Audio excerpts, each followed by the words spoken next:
Brexit পরবর্তী এক দশকে যুক্তরাজ্যের রাজনীতিতে আবারও বড় পরিবর্তনের হাওয়া। সব জল্পনা কল্পনার অবসান ঘটিয়ে 10 নম্বর ডাউনিং স্ট্রিটে নতুন বাসিন্দা হলেন লেবার পার্টির নবনির্বাচিত নেতা আন্ডি মানহাম।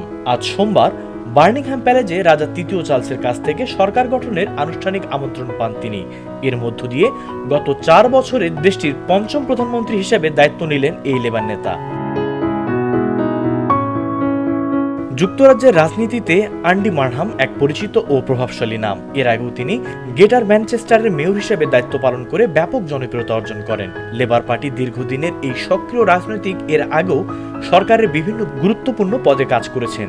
এবার বিদায়ী প্রধানমন্ত্রী কিয়ার স্টারমারের জায়গায় ব্রিটেনের হাল ধরলেন তিনি। ডাউনিং স্ট্রিটে ক্ষমতা হস্তান্তরের আনুষ্ঠানিকতা শেষে নতুন মন্ত্রিসভা গঠনে তোড়জোড় শুরু করেছেন বার্নহাম, যেখানে তার দীর্ঘদিনের বিশ্বস্ত সহযোগী কেভিন লি সহ নতুন পুরাতন মুখের চমক থাকতে পারে বলে আভাস মিলছে।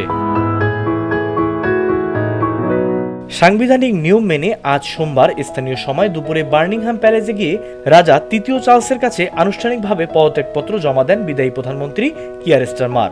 ডাউনিং স্ট্রিটের শেষ বক্তব্যের উত্তরসূরি বার্নহামের সফলতা কামনা করে স্টারমার জানান, অত্যন্ত সৌজন্যের সঙ্গে এবং নিজের সরকারের অর্জন নিয়ে গর্বিত হয়ে তিনি বিদায় নিচ্ছেন। স্টারমারের বিদায়ের পরপরই প্যালেসে পৌঁছান এন্ডি বার্নহাম। রাজার সবুজ সংকেত পাওয়ার পর প্রধানমন্ত্রী হিসাবে ডাউনিং স্ট্রিটে পা রাখেন তিনি। সেখানে নতুন প্রধানমন্ত্রীকে স্বাগত জানাতে এবং তার প্রথম ভাষণ শুনতে জড়ো হন হাজারো সমর্থক।